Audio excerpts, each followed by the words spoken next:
Cause they say that he the king like Imperial. Need it. Watch your game, make your play for the weekend. Then come listen and hear what Tay thinking. Him and Mike got the mic, let him speak then. Let's be real. Yeah. Let's be real. Yeah. I am not worried about what you've been talking. What's going on, y'all? We're here with the Let's Be Real Podcast. I am your co-host, Michael Parham. Your co-host, Dr. Hall. Today we have a special guest, man. Nashville, Tennessee's UT's Jordan Bones. Dante's going to go ahead and get started today with our first question. We're going to be interviewing Jordan, talking about some of his experiences, like through high school, college, and even some of his pro experiences. So Dante's going to go ahead and get started with that. So J-Bone, let's take it all the way back, man. Who put the ball in your hands first when you was growing up? Who gave you that ball?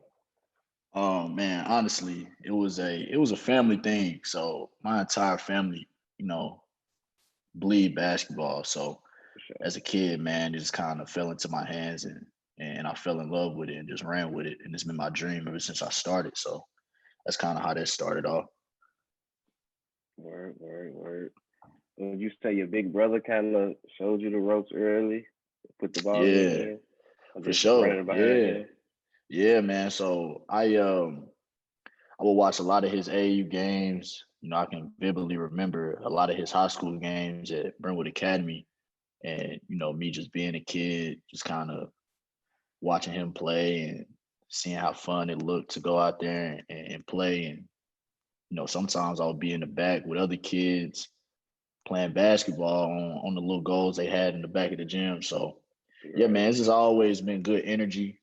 Just some positive, just to kind of, release good stuff. So, yeah, man, I always love the game, and it's easy, especially when you got, family members that's doing it before you to kind of guide you and make sure you going down the right path. For sure. All right. You talked about your brother a little bit right there. Could you expand a little bit more about the relationship you guys have and how has he impacted your career? So you talked about primarily as a kid, he gave you a sense of inspiration to play. But throughout your journey, I mean, from following you, I could tell your brother means a lot to you and he's helped you out along the way. Could you expand on that for us a little bit? Yeah, man. So if you don't know me, I'm a real big family guy. Everybody, always talk about, Josh having, a huge influence on me, but, man, it's my entire family. And, they're the reason why I'm where I'm at today. Just, seeing the way that they hustled ever since I was young and could really understand what work is. Just the life lessons that, I've been taught and kind of been guided through my entire life. I got a really good support system. So I'm just start out by saying that, man, it's my entire family that inspires me to push and be great. But yeah, man, definitely, Josh has spent ample amount of time with me, on the court, just, allowing me to figure out who I really am as a player, what to kind of, shoot for and just never to settle. You know what I'm saying? So, man, his impact, it's like I can't even put it into words because it's been so tremendous and it's been so pivotal for my life, and it's definitely helped guide me to go down the path that I'm going and to continue to keep pushing and keep striving to be who I really know who I am and who I can become. So yeah, man, words can't really describe. He's been there since day one, and I wouldn't want it any other way. And what's the age difference between you two? About 9.5 years. Oh yeah, so you wasn't beating him. Nah. But what's crazy is, man, I can remember back at our old house, me, Josh, and Jaren, my middle brother, we would always be in the back, just outside all day, especially when he would, come home from college or when he was in high school, we just shoot on the back rim. We had a little rim in the back of our house, and man, they always just killed me, man, and bullied me, but it was that tough love. It was what I needed. So yeah, man, it's times like that you cherish the most, and you just kind of appreciate, because it's like, damn, man, like you look at now, and you look at the things that we've all accomplished, and you can just kind of take it back to old times. That's why memories, man. I love memories. So yeah. Have you beat him yet? Yeah, I done beat him now. But I mean, man, back when he was hooping, man, I was, he nice, man. So and He nice. it was hard to beat him, man, especially when he was doing what he was doing. He was playing overseas, but I knew, man, if I could beat him, shit, I could beat anybody, because growing up, that was who I looked up to. I ain't look up to no NBA players. I ain't look up to nobody really. Like that was my guy that I was like, all right, man, like, That was the if I stealing. can beat him, yeah, if I can beat him, I'm good. For sure. Yeah. All right, we're gonna go ahead and take it back a little bit, man, to some of your like high school days, AAU days. Could you just talk about that experience? Like, how was your high school experience? How was your AAU experience? Did you ever think you were going to the NBA? Was that the goal? It's crazy, man. A lot of people ask me that, but nah, bro, that never was the goal. It was the goal for me until I actually realized that it was something that was in reach. My entire life, I just, basketball is just an outlet for me to kind of, like I said, do something positive and just kind of stay out of harm's way, and yeah, just kind of stay out the way. I always leaned on basketball to keep me going down the right path. And I mean, God has blessed me with, skills and athleticism and speed, man, and it just all, is coming together. So I kind of, understood at a point in time, like, this is my purpose, and this is something that, I should really, really go all in for. And it became something that I loved. So man, just, picking back off that, my high school experience, it was good, man. I went to Ensworth High School. And it was a little different than what I was used to, because I grew up going to public school my entire life. I went to Head Magnet in middle school. So man, it was a culture shift for me, man. But it allowed me to, form a whole bunch of relationships and take advantage of the resources that I had. And just kind of find my way, as a young man, and I was maturing during that time. So it was definitely challenging to kind of figure out who I was at the time and who I wanted to be. But man, it just kind of fell in my hands, and I ran with it. So man, I had a good time, at Ensworth. And my AAU experience, it was kind of the same thing, but as regards to it being a culture shift, I played on a couple different teams. Nashville is not really, known to have like One of that hoopers. elite. Yeah, that elite AAU team. Yeah, so it was, I played for a team called the Stallions. Then I played for Team Nashville for a couple years, and then I played with Team Thad. That was the first time I actually traveled outside the city to see what that was like. And throughout that entire time, man, I built a whole bunch of relationships. I played against everybody, man, like from number one draft picks to, and the list goes on. But growing up, before I was, maturing and everything, I played with the Brentwood Bandits. And that was really just my foundation. You know what I'm saying? Just really like really having fun. And man, like that team was really the glue. And I still talk to a lot of those guys today that played on that squad. And yeah, man, I love my AAU experience. AAU is definitely something that makes you better as a player, but man, you build so many relationships that could be lifelong. So I loved every bit of it. Hey, so the Brentwood band is Coach Patton was the coach, right? Yeah, Coach Patton. And we played against y'all, bro. You was the Yeah. shortest kid I've definitely on played the court. against We was in the eighth grade. Yeah. I I believe was that. in the I eighth believe grade, that. so you had to be at least sixth grade, Man, I seventh grade. played. You was I played 3 years up, so I was like, yeah, bro. I was probably in 5th grade at the time. But it's just something I wanted to do, man. Like I Man, was always, the smallest kid, but man, in my heart, I always believe I had the biggest heart because I was always so competitive, and I was used to being bullied by my bigger brother, so it was right. nothing to me to go out against guys that was taller, faster, stronger than me. I just had to find a way because I was doing that my whole life. So yeah, man, that was Brentwood Bandits. That was lit. That was lit. Yeah, I remember playing against y'all, man. You might have been the shortest, but you definitely might have been the fastest as well, though. I said, "Oh, we finna trap him. Dude, get the ball." I said, "Oh, okay, Yeah, that's man. crazy, man." That's hilarious. All right, And keeping it. shout out to keeping- Miss McCarthy, man. You remember her from Head Middle?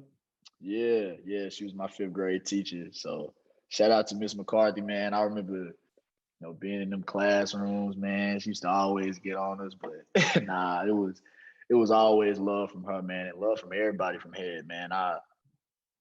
I enjoyed that. I enjoyed that tenure of my life. So yeah, that was a pivotal moment for me too. You hear that, Grandma Joy Bones shouted you out. All right, keeping it on onto your high school experience. There's another elite guard from the city that we know you battled against a lot of times in high school. Can you talk about the high school experience of battling Darius Garland when he was at Brentwood Academy? Yeah, so from what I remember, man, Darius was he was real young at the time, and but you could always tell that the kid had something. He was small, and he wasn't quite grown into who he is now. But man, special talent at the age that he was. He played on varsity. Um, I want to say when he was in 8th grade or maybe 9th grade, but yeah, man, he was just a really good player at the time, and it's like, man, a kid this young shouldn't really be able to hold his own the way that he did at the time. So yeah, man, and I've known Darius for some years because we went to a couple Brandon Wright camps, growing up. So I mean, even before I played him in high school, I kind of knew who he was, and he definitely knew who I was. So it was, it was always love. It was just, another game and against somebody that you knew. So, if you was playing your homeboys, you always tried to outdo them. So yeah, for sure. So that's what that was for sure. So like I said, you was the smallest guy on that team, man. When did you hit your growth spurt? And I how hit my did it change your game? Yeah, so man, I grew. I grew my 11th grade year, and I remember, man, I used to keep little tallies in my room. Like I would check like every month to see if I grew some inches, and man, I stayed around like 5.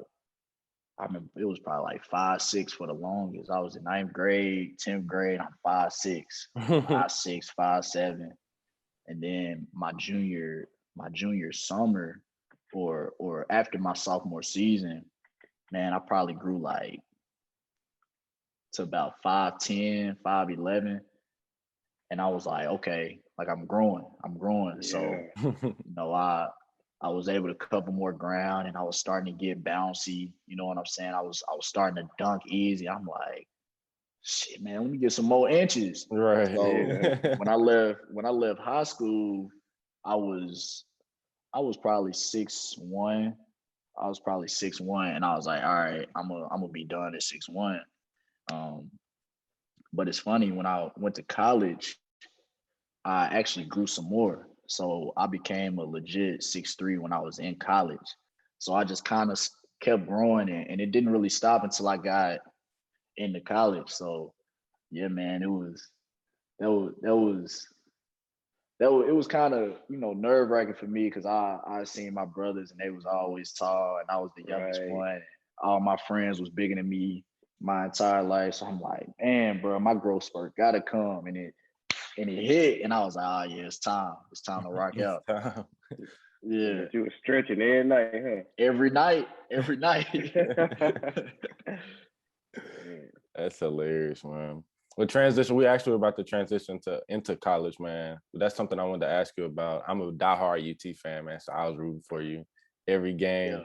But how did that come about? How did the UT recruitment process look for you, or just your recruitment process in general? Yeah, so my recruitment, man, it didn't really pop off until my sophomore, I think the end of my sophomore year at Ainsworth. And like I said, man, I was just having fun at the time, and I didn't really, I wasn't getting no pressure from my family, like, oh, you got to go D1, like, you got to go D1. I never heard that, you know what I'm saying? So, man, I was just out there hooping, but my family would always tell me, man, you special, like, you got a gift at this basketball thing. And it didn't quite resonate with me, as a 15-year-old kid. I'm just out here hooping, doing what I do every day. But I remember I went to a Western Kentucky camp with a couple of my homeboys. Kenny Cooper, he's actually about to play at TSU next season. And for sure, go Big Blue. And Thomas Booker, he man, lifelong friends, man. We've been knowing each other for a long time. So we went up at a Western Kentucky camp. And that was when I received my first offer. Like, they offered me on the spot. And I was like, I remember coming back home and like telling my people, like, man, I just got offered from Western Kentucky. And they was like super excited, like, man, let's go. Like, we happy for you. But like, I didn't quite understand what that meant. Right. So they had to break it down to me. And after that, man, I was just itching to get better. Like, man, if I can get one offer, let's make that 2, let's make that 5, let's make that 10. And that's how it happened. Like, I started getting on the scene, and people started hearing about me, and people just kind of saw my potential, man, and it just kind of took off from there. So, going to Tennessee was, rooted from my family. Yeah, brother, yeah. You know what I'm saying? Like, my brother, he transferred there after his sophomore season. He was at Southern Illinois University in Carbondale his first 2 years, and he transferred to Tennessee, and he ended up playing there. And that's when I was like, man, I gotta come here, because they had it jumping. Like, they had it super live all the time, every game. If it wasn't sold out, it was close to it. So yeah, man, just watching him play, it's like, man, bro, this just looks so fun. You hear everybody cheering for him. Everybody, like, it's just something you dream. I kind of put myself in his position. I'm like, man, I gotta get there.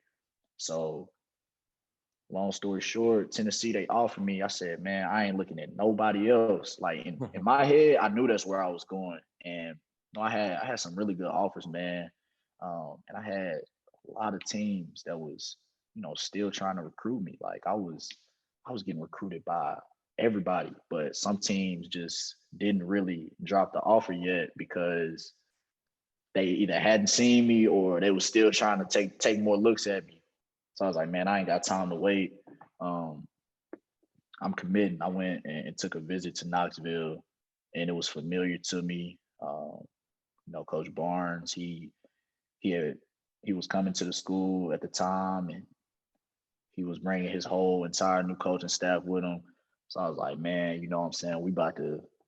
I just want to come here and bring it back to what it was like when my brother was there. So, man, I got there, and the history is history. No, for sure, man. As a UT fan, like I said, we went through a drought for a minute. Like, we definitely, we had it booming with, like, you had Tyler Smith, Wayne Chisholm, Chris Lofton. I mean, and the list goes on. And then we went through the drought, and then y'all came along, and then it just it teed right back up, man. Definitely some great years of basketball. That's something else I was going to ask you as well, though. Rick Barnes, very notable coach, very well respected. How was it playing for him? Man, it was great. You know what I'm saying? It was exactly what I needed. And Rick Barnes, he isn't he isn't the typical um, coach that you can kind of envision. Like he was different. He was old fashioned, and he kind of had you know a system and a standard that he kind of wanted us to carry as men on the court and off the court. Um, and man, I learned so much about myself. Being there for 3 years. I can't thank him and his coaching staff enough, man. He that was a time where he took his time with me. Um, he taught me a lot of things. And his coaching staff, Rob Lanier is a guy that I talk to a lot, even to this day.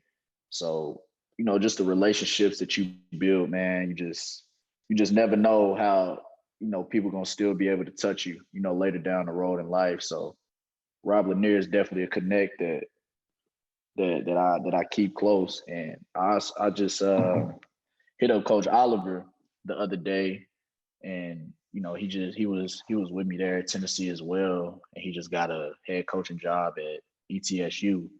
So yeah, man, we had a really good coaching staff that taught us how to be good men on and off the court, and just to kind of carry ourselves a certain way. So yeah, man, I appreciated everything that I learned from there.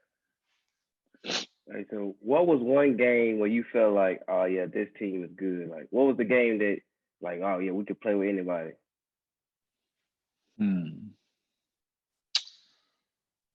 Man, honestly, for me, it was my first college game, and my first like real college. It wasn't an exhibition. It was when we played UT Chat at Tennessee, and man, I had so much. Just I was so nervous going into that game because the coach had told me I was gonna play and all this stuff, and I'm a freshman, like coming out of high Yeah. school. Man, I'm probably $160, like, and I'm playing against dudes I'm playing against seniors that's 6'2", 200, 210. I'm like I'm just playing a numbers game, and it's like kind of messing with me. It's causing me to be nervous. But man, I went out there and I was just myself. Like none of them numbers, none of that mattered at the time. We was just trying to win. So the confidence that I had coming off of that game, it just propelled me to kind of instill that confidence in my teammates. Like, bro, we can be special, bro. Like, I think we lost that game, but man, like if we can go out here and we can just be ourselves, we learn what we need to do in order to get the job done. We're gonna have a special group, and it took some time. We had a rough season my freshman year, but we got better my sophomore year, and then my junior year is when everything just clicked. So yeah. Speaking of playing with those players, man, I definitely wanted to touch on that. So you played with a lot of talent, man. Grant Williams, SEC Player of the Year multiple times. Admiral Jay Bowden, he was really underrated at UT, with Jordan Bowden definitely bringing it every night, including yourself. Can you talk a little bit about playing with that talent? Did that like shift your work ethic any? Like, did it push you to go harder?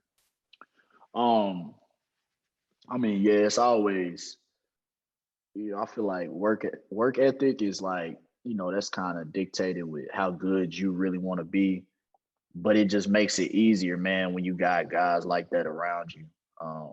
It just challenges you, and it makes you want to be better than them, and they bring out the best of you each practice and each weight session and each conditioning drill. Like if you're a competitor, surrounding yourselves with guys that's gonna push you is everything. So those guys, man, we pushed each other each and every day, and And that's a testament to, you know, the way we were coached, how good we wanted to be as players. And, you know, everybody is still writing their story. You know, Bowden, he just finished his G League season. You know, I know he's looking to get in the NBA at some point, so he's still dreaming. Admiral, he was in the NBA and he just got done playing the G League bubble. So I'm sure he has aspirations to get back on the NBA level. So he's still dreaming. Grant is currently in the NBA, playing for the Boston Celtics. But just knowing him, there's things that he wants to get better at, and things that he wants to do better for his team to help them win.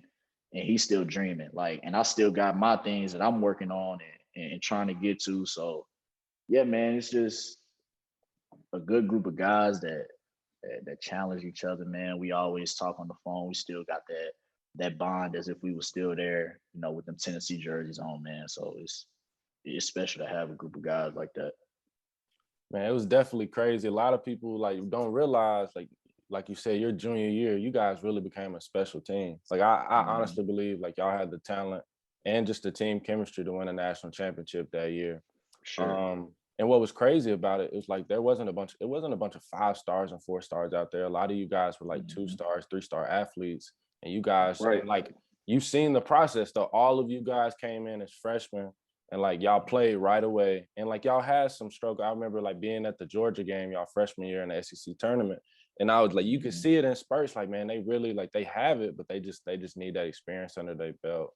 But then, you know, like you said, your junior year, it kind of popped off. Could you talk a little bit about that NCAA tournament experience and how that was for you? Yeah, it was special. You know, just, you know, as a kid, you always watch March Madness. And it's like, you don't really quite understand how exciting it is and how it really feels until you get there. And man, the energy, the hype around it, like the history behind the tournament, the NCAA tournament, man, it don't even do it justice because, like I said, man, just being in it, it's different. But it was definitely an experience that, you know, we enjoyed. You know, obviously we wish that it would have resulted differently, but I mean, it's something that, you know, that's another memory. I talk about memories all the time, man. That's a memory that I'll never forget. With a good group of guys and great coaches. So yeah, man, I enjoyed that for sure. Well, you see, the transition that's going on with HBCU colleges, man. Eddie George coming to TSU, Jeff Fisher. Coach Penny got the basketball team rocking with Master P son coming. If you could redo it, would you probably have no regrets? Would you truly consider going to an HBCU? Honestly, man, I you know, shout out to, you know, what the HBCUs are doing, man. It's everything, honestly. You know, for our people and the universities that are, you know, trying to take the next step and transition into what they're trying to become as a university, man, is everything. And I love to see it, that a lot of young guys are really taking that chance. A lot of 5 stars and some 4 stars are really, you know, looking at going to these schools and kind of changing the narrative of, oh, you got to go to a big school to make it. And it's not true. So, man, shout out to those guys for, you know, having the courage to do that and just kind of, you know, trust their work, man, and trust, you know, the people that they have and the people that they're about to, you know, meet and come across. So, but to have regret, like, nah, man, I don't live in regret. Like I enjoy every moment that I had at the University of Tennessee. It was good for me. But what I will say is if that same coaching staff was at TSU at the time, it'll be hard for me to turn down because I know a lot of those guys personally, and I know who they are as people. So they want to see you win. They're gonna push you, and they're gonna make sure you good. And that's it's nothing more you want from a coaching staff than that, man. A staff that believe in you and a staff that's gonna push you to be your best for sure. So we need to get Coach Penny on the podcast, man. Yeah, For sure. We do for sure. Nashville Yeah, legend. for sure. All right, well, transitioning away from the college game, man, let's go ahead and get into some of your professional career. First thing, what we want to talk about, man, we've seen the video, but some of our fans, they might not have seen the video. They might not know what that draft like, and just the draft process. How was that for you, man? How was your draft process? And can you take us through draft night? Yeah, so draft night, I just remember a lot of emotions, man. It was a lot of excitement, a lot of love because my family and friends, we all came together and they threw a party for me, and just a lot of nerves, man.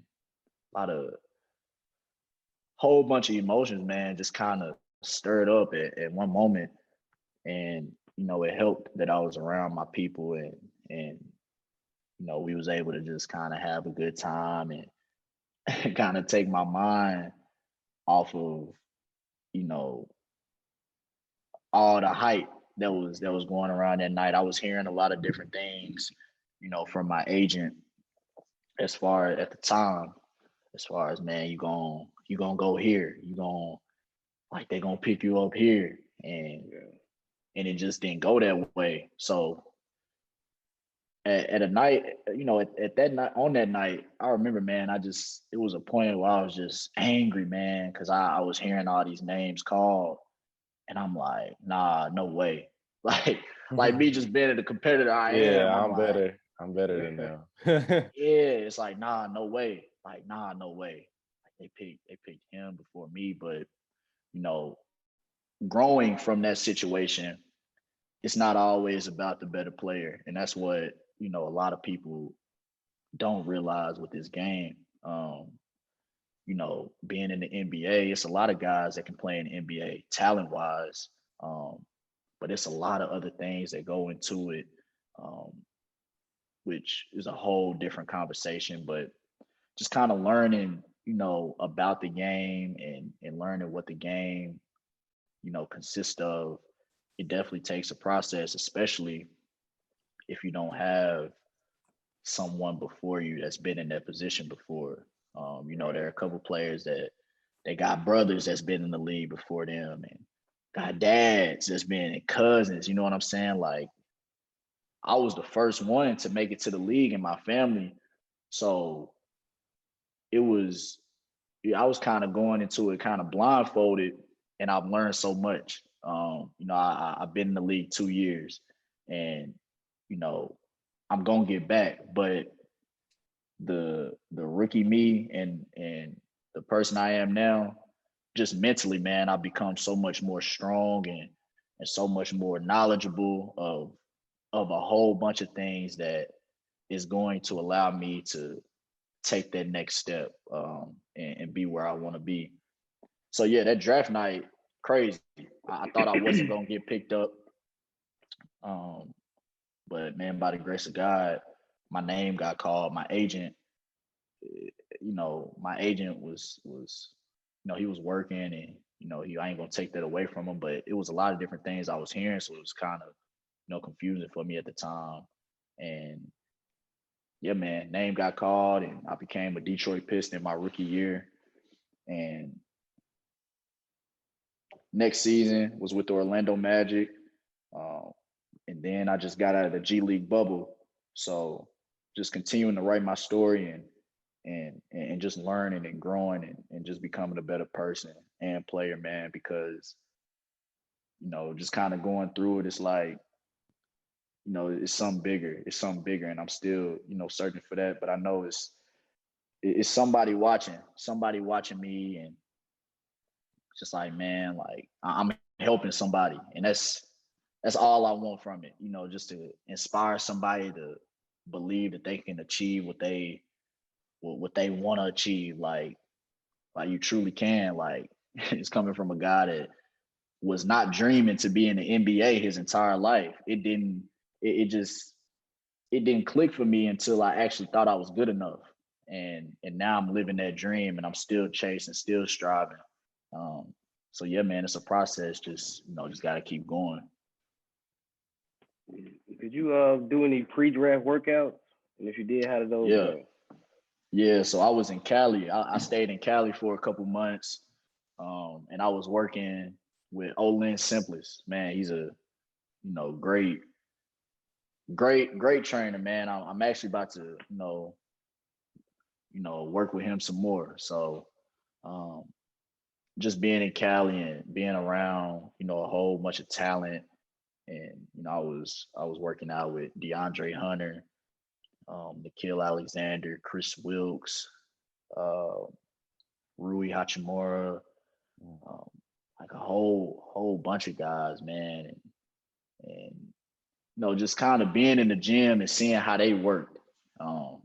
It just kind of helped me with my grind, and the trainers, man, they made sure we was good. We was getting a lot of good work. So that process was fun for me. It wasn't nothing else to it. Like I was working to get to the league. So right, man, it was just get up every day and go as hard as you can, because you just never know with this stuff, man. You never know with anything you chasing in life, man. That's why, man, I always preach every day, like just be better. Like go hard, because the next opportunity you think you're gonna have, or the next day you think you're gonna have, just never know.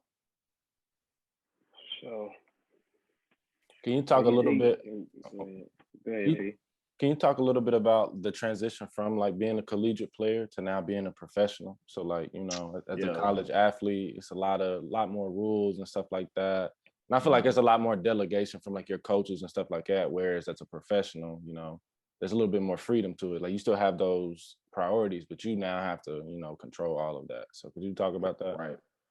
Yeah. So the transition was, I think it has everything to do with where you come from.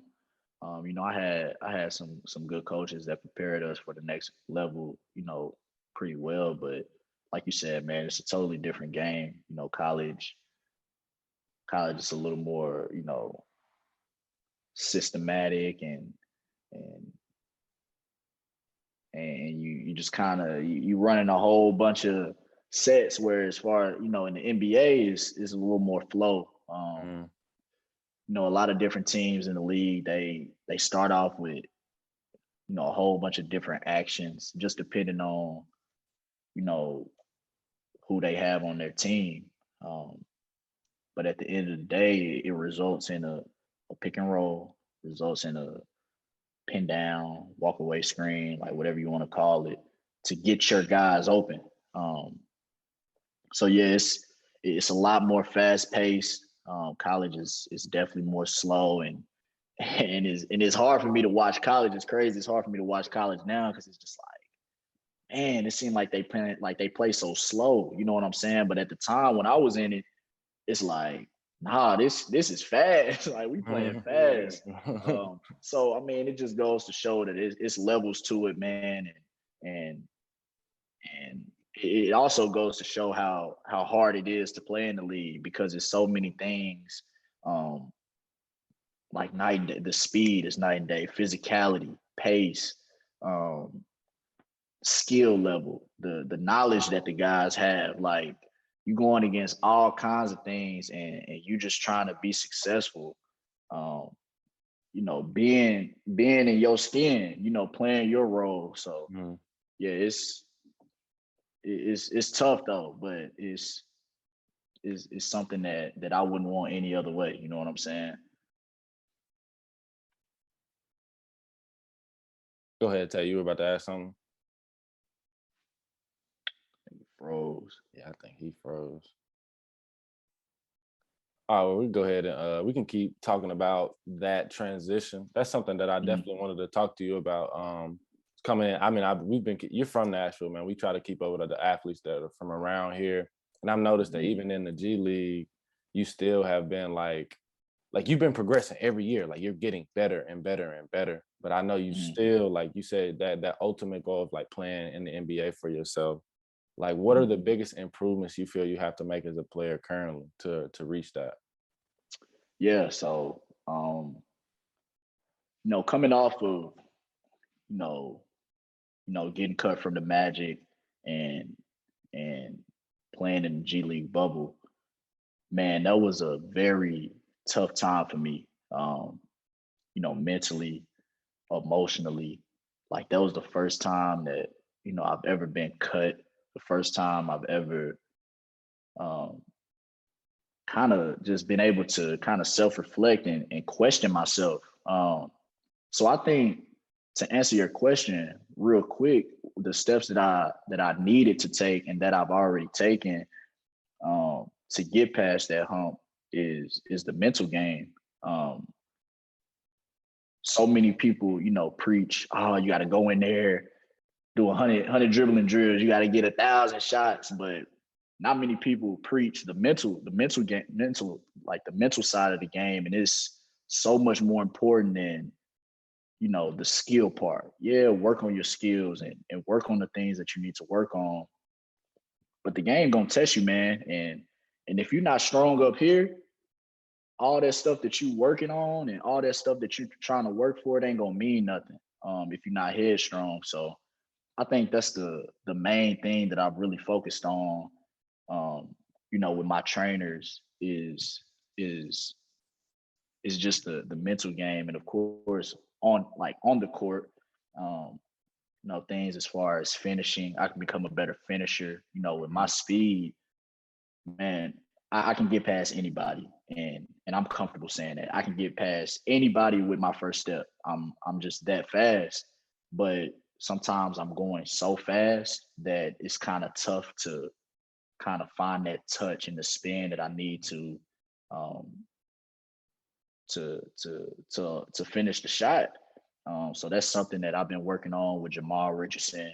Um, just kind of getting comfortable playing in that paint. You know what I'm saying? Getting to the rim, finishing over, tall defenders and kind of, messing up the timing of them being able to block my shots. And of course, that's what I love about the game. It's so many things that you can work on. You'll never perfect it. So of course I'm working on everything, but putting a little more emphasis on certain things for sure.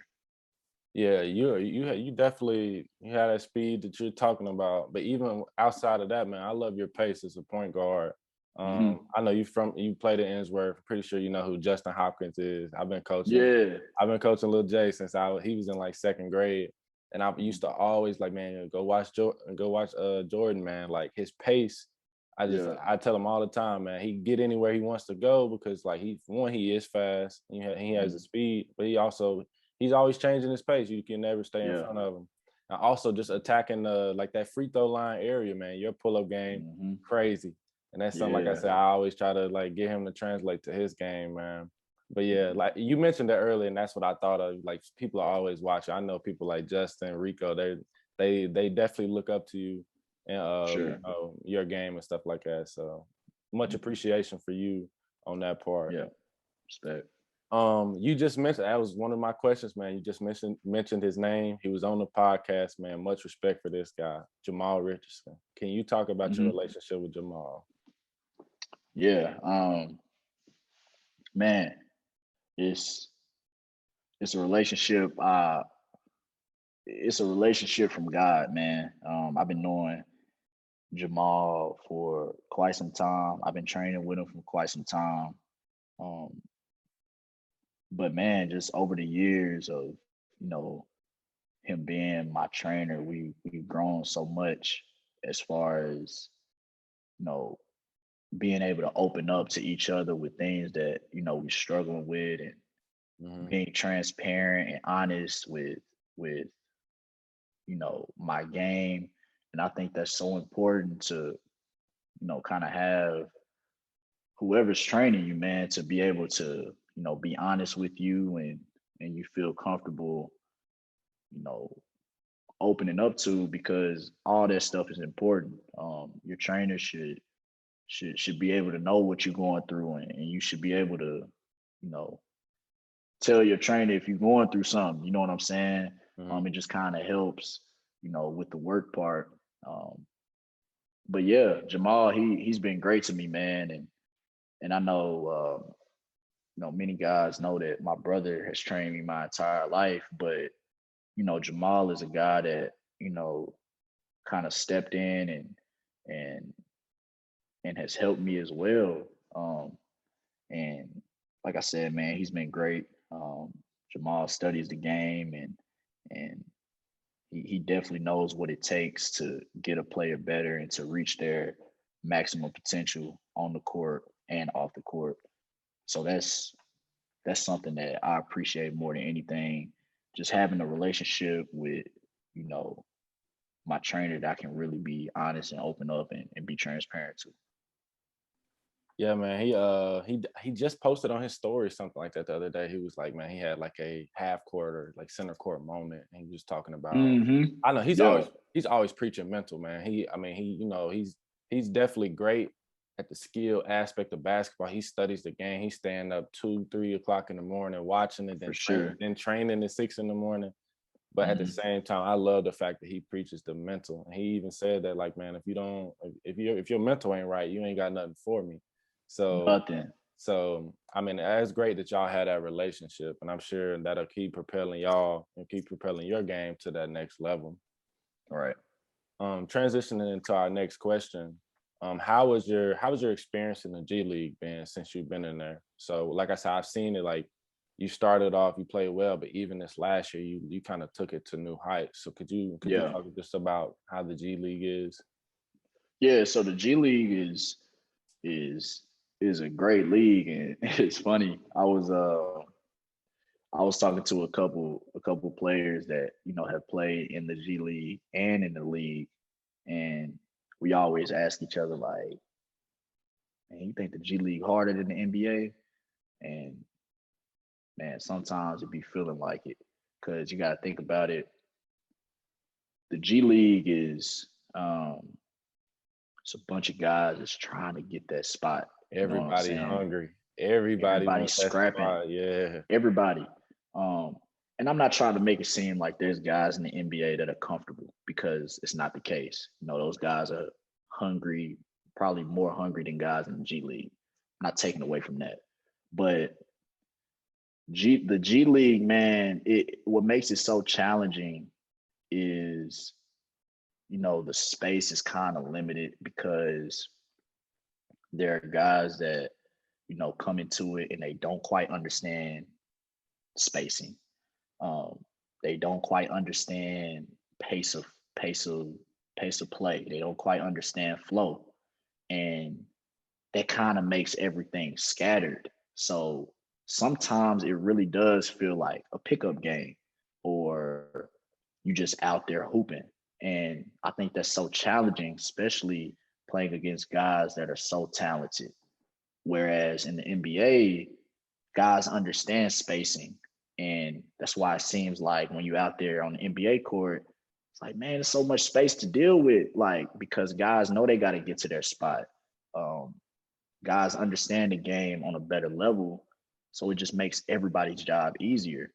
But yeah, man, my time in the G League was great. Especially, you know, my first year playing with the Grand Rapids Drive under Donnie Tyndall, man, it was great. He let me rock out, and he let me, you know, kind of get that confidence back, because coming out of college, I was battling, you know, so many things that, you know, me and my coach in college was kind of, you know, we was kind of bumping heads. So just to kind of be able to let loose and just play my game and figure out what worked for me, that was great. And then the G League bubble, it was a little more challenging, because, you know, the setup, you're by yourself, and, you know, you got all these rules and restrictions, and you really just gotta, it's really just hoop, come back to the room, and you can't do nothing else.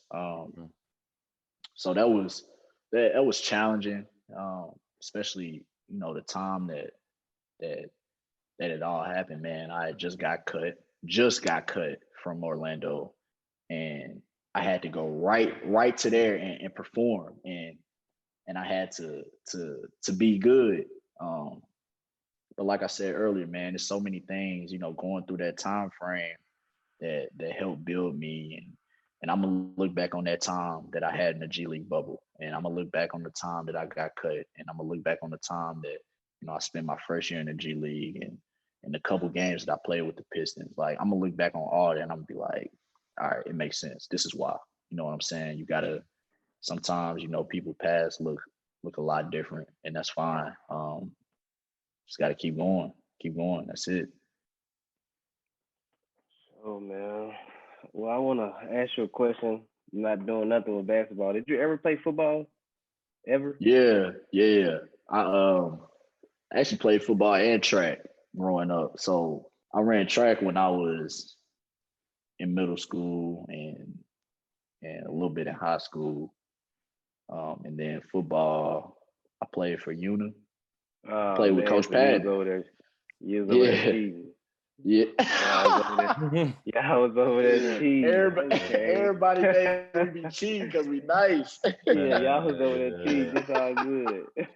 Boys used to be, I they should have used to known. be I didn't know why I driving asked to the it. game. Man, I was like, hey, come on, bro. I You just probably seen played 3 grades down in football. Man, nah. That's with Coach Patton. That's funny, bro.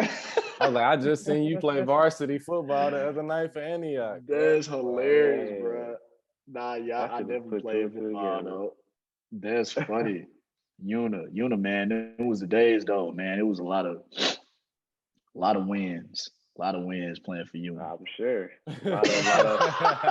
A lot of extra Hey. first downs. A lot of extra first downs. Man, nah, I ain't gonna lie. That was a game. That was a game like that Saturday morning. I was up. I was ready. Yeah. Yeah, you ready to be Unit. Yeah, well, I knocked them off twice, so I'm good with that. You good then? Yeah, I knocked them off twice too. Yeah, we couldn't get them in the championship because that's like I said, now the varsity team from Antioch playing now. But yeah, definitely, I got my little two dubs. I knocked them off. Junior Pee Wee, baby, championship. Knocked them off. Turn up. Yeah. All right. Even if they had the dude pull up in the Hummer, put on his pants. Pulling out the car. That's funny. he parked the car and get his pants out the truck. I'm like, what? That is funny, boy. Nah, yeah, I played football and track, man. And it was fun. Like, I was good. I was good at both of them, but just didn't love it. Just wasn't for me. Just didn't give me that excitement that basketball did. So at a point, I just put all that away, and I was just like, look, I'm gonna just go all in with basketball and see what happens. Hey, so do you feel like a pro has to put like his focus on one sport, like to be the best? Like to become a pro, you have to like I'm focusing on football to be a pro. Well, I'm focusing on basketball, golf, whatever to be a pro. Like Jalen Suggs. Jalen Suggs was killing in football and basketball, but like right. But he different though. Yeah, he is. Yeah. Mookie different. Different. Yeah. Nah, man, I don't think you gotta lock in on one sport to be as good as you can be at it. Because like, them examples that y'all just said, man, it's a lot of things that, you can take from football and apply it to basketball. If you want to be a good basketball player, if you want to be a good football player, it's some techniques that you can learn that can get you better on the field running track. You know what I'm saying? It's just a lot of things that you can take from different games and apply it to whatever game you want to be successful at. To help you to get better, man. Like, I got faster running track. I did. And I learned how to run. Like, just growing up, I was always fast, but running track really taught me how to become faster with technique. We did a lot of plyometrics and footwork. Football helped me with physicality. helped me with timing, like vision. I played quarterback. Like it was so many things that helped me be successful playing basketball. So yeah, you ain't gotta lock in on one sport. You can play it all. You can play it all, man. But it all affects you differently. Right. Yeah. So you've been the Ensworth guy. A lot of people in the city ask this question: Who you think Corn Elder is better than football or basketball? Hey, Corn could hoop though, bro. That's what I'm saying. Trust me, Corn I was know. nice. Corn was a killer, man. God, that's a tough question. Cause like if I say football, it's like you saying football because he in the league. You know what I'm saying? But he could bruh, hoop. He could have played he college was basketball. nice in basketball, bro. He was really like that. Like For sure. he was just short. You know what I'm saying? 5'10". But that still didn't take away how cold he was. Like he was dunking, he was defending, he was hitting shots, like he was creating. And what's crazy is we played together with Brentwood Bandits when I was young. So I've been knowing Corn for a long time. That's tough, man. Me personally, I wish the ball was in his hands on the football field because I know how special he was with the ball in his hand. But yeah, man, I don't know. If I had to pick one for him, it's tough because he was super gifted at both. You know what I'm saying? And you know, hopefully he living out his dream. You know, now. But yeah, man, that's a tough question, man. That's a tough I already know. All right, that Corn though. I mean, I want to ask this question. I definitely ask anybody this question. If you're a professional in any sport, man, especially in basketball, because it's a lot of times where you do get that one-on-one matchup. Who is the toughest player you've had to guard thus far in your life? Thus far, man, I've guarded some people.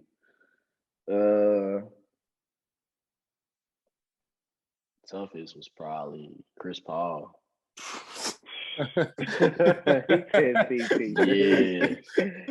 Yeah, man. Chris Paul, that's hilarious. Man, he different. He's so smart. He's such a smart player, and he gifted. So yeah, that was a battle that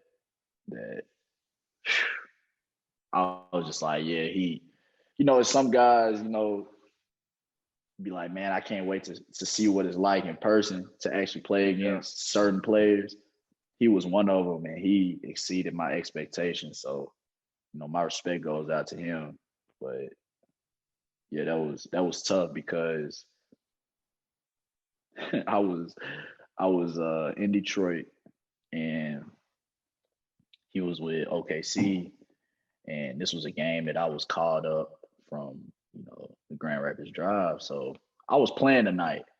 Man, I went out there and got 3 quick fouls, and I just remember getting my third foul. It was on him. It was on Chris Paul. And I look up and I'm like, dang, like in my head, I'm like, fuck, it's my third foul. And he was just like, welcome to the league, bro. And I'm like, dang, like I was so hot and frustrated, but it's like he knew I had 2 fouls. He knew that if I got one more foul, I would sit down. You know what I'm saying? And it's just small things like that, man, that separate, great players, man, from good players. Is knowing situations, knowing how to take advantage of people. And that was a game that I'm like, man, I got to get this one back. Sure. You said, welcome to the league, Rook. Man. Yeah. So would you say that's your welcome to the NBA moment right there? Welcome to the NBA moment is definitely that. That's definitely that for me. Yeah, for sure. Are you taller than Chris Paul? Yeah. Mm-hmm. Chris Paul's so good, man. It don't make no sense, dude. Too good, man. I be studying his game all the time. it'd be a lot of players in the league that, I'll be trying to, take certain things from and apply it to my game. And he definitely one of them. His pick and roll play is second to none. Man, that snake, I literally like this. I watch him do that stuff so much, man. The little snake concept when you come out to pick and roll. He's like so good at it. And using his body too, man. Once he gets you behind him, there's no getting back in front of him. There's nothing you can do. While we talking about those guards though, man, I'm gonna go ahead and put you on the spot, man. Top 5 guards in the league right now. Point guards, no shooting guards. Top 5 point guards? Pure point guards too. We're not no LeBrons, no Lucas. No point guards. Just pure point guard. All right. So, man, this is – you got to bear with me because I ain't really been watching NBA this year. It's kind of hard for me personally to watch. But just off of, what I've seen, I'm going to go with top 5 point guards. Steph.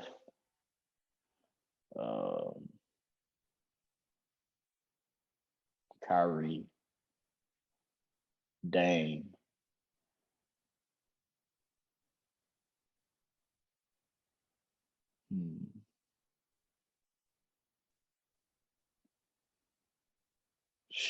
It's hard, man. Paul. That's 4.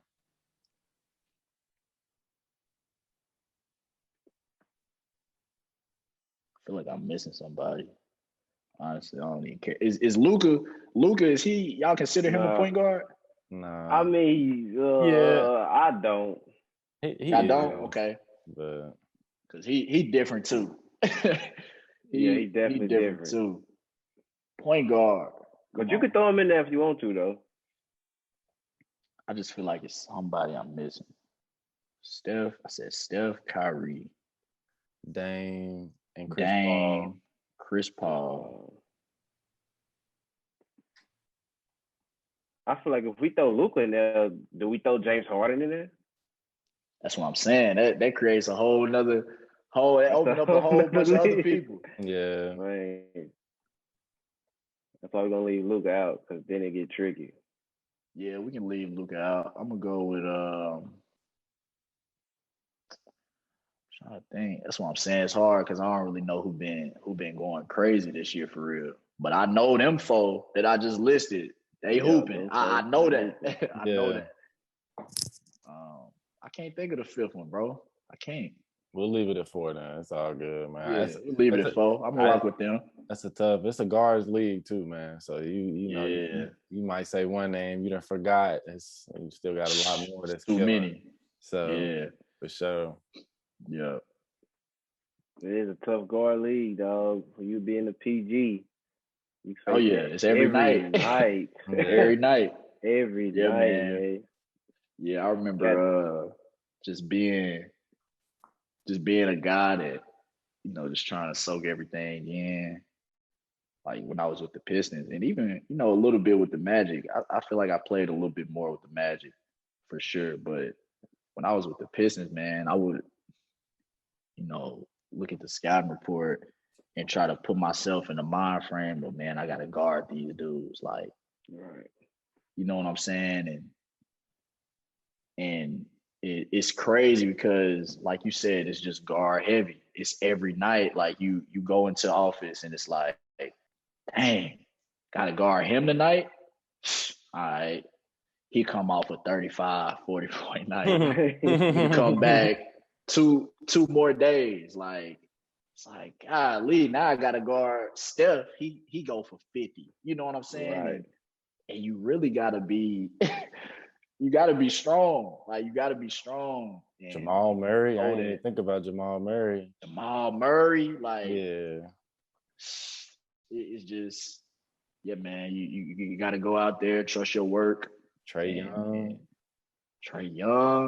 Yeah, bro. It's every team. It's killers on every team. De'Aaron Fox is a killer too. Killer. Like, it's people on every team, man, that's gonna get there each and every night. That's it, man. You just gotta go out there and trust your work. Understand that, it's not even about them. Like when you go out there, because you think you play against them, they thinking about, oh, I gotta guard him. Nah, they thinking about them. They like, I'm gonna go out here and do what I do each and every night. Sure.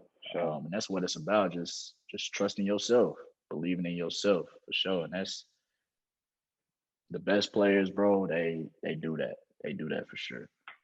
That's why, as a point guard, for you to make it to the league as a point guard, that's an accomplishment itself. Because there's so many great guards and good guards in the league, and for a team just to take a chance with you, to give you all the confidence you need, right there, man. For sure. Oh yeah, for sure. We gonna get back. We gonna get back for sure. Yeah. Did you have a favorite team growing up? Like, did you follow the league as a kid? Nah, I never had a favorite team. I always had favorite players. Who's your favorite players? Favorite players, Kobe, of course. He was my favorite man, and I would always like watching Russell Westbrook, Derrick Rose. Like, those are guys that I could watch film on all day. Like, even still to this day, it's like, man, I can open the laptop up and just learn so much from their footwork, their mindset, like the way they attack, the pace they play with. But Kobe, man, that was the guy that I always was just like, different. Yeah, different. For sure. Yeah, that's crazy. I don't know. Go ahead, B.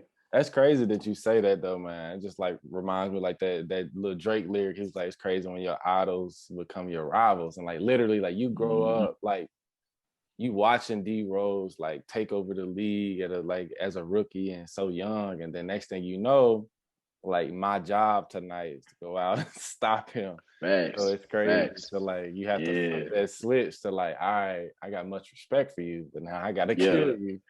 And and that's the thing, man. You gotta be able to do that. Because you'll get lost. You would get lost if you know what I'm saying, if you're not able to flip that switch and be a competitor. You know what I'm saying? At the end of the day, you compete and you trying to destroy your opponent. And if you still caught up in the fascination, like, that's such and such, and I watched him when I was growing up, then it'll eat you up. You'll struggle.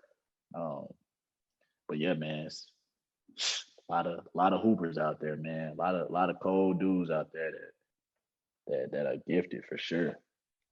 I don't know if he asked this question when I lagged out. What was the biggest change in your diet from college to the NBA? Or even from high school to college to the NBA? Is your diet constantly change, or what's up with that? Yeah, it kind of did. In high school and college, man, I ate whatever. I wanted because I was just trying to gain weight. I was trying to put on weight the whole time. But when I got to the league, I was, we had a lady on the team that kind of helped us understand how important your diet is to your performance, and how important, picking off of diet, how important sleep is to your performance. Like it was times 2 hours of sleep, 4 hours of sleep, like, and I'll be good because I'm young, but man, sleep is so important, and your diet is so important, especially if you doing strenuous physical activity, man. So now I'm like real intentional with what I eat. I try to stay away from fried foods as much as I can. As good as it is, it's hard, but that's not what's best for me. I always feel better when I'm eating clean foods, and when I'm eating a lot of baked foods and stuff like that. So, and another thing is hydration. That's diet too. So yeah, man, I feel like once I made it to the league, you just kind of, you have resources that kind of help guide you with what works for you. Everybody's different. You know, some people can eat whatever and still perform, but yeah, like I said, man, it's everybody different. You just got to kind of figure out what works for you. Right. When you say everybody different, have you seen that clip with Ocho Cinco? It was like he ate McDonald's his whole career. He never got hurt. He said that? Man, Ocho Cinco is like a huge advocate for like all like nutrition, and he's like, it's all a myth. Like as long as you work like out, it's all a myth. Yeah, he does. Like he talks about this like every day. Yeah, man. I mean, that just goes to my point. Like he probably just one of them dudes that can eat whatever and still go out there and kill. You know what I'm saying? Right. But me, I know me. If I eat McDonald's every day, bro, I ain't ate McDonald's in so long. But if I eat McDonald's every day, bro, I just wouldn't feel. I wouldn't feel the best. I would just put it like that. Sluggish. I'd be super sluggish. For sure. But yeah, he said I eat McDonald's every day. I never got hurt. Never got hurt. Man, that boy, especially playing football, boy, he was lucky, man. He was lucky, boy. Golly. Yeah, that's crazy. Oh, man. Well, all right, man. We appreciate you taking the time out and joining the Let's Be Real podcast, man. It was a good one. Good connecting with you. Appreciate you opening up your experiences and stuff like that, man. Yeah. So that's all we have for you guys today, man. If you guys want to see anybody else, make sure y'all leave a like, y'all leave a comment. Like I said, J Bone, we appreciate you, man. We definitely, we want to get your brother on here too, man. He's still legend in the city. He working in TSU now. He doing big things over there. So like I said, we appreciate that. Appreciate you taking that time out for us today. Man, I appreciate you guys. Appreciate that, dog. Appreciate it. I appreciate y'all taking the time to do this, man. Y'all didn't have to. So yeah, man, it's all love from my end. All love, man. We're trying to build for the city, man. That's all we doing. That's all it is. I respect it. Keep going. Keep going. Let's be real.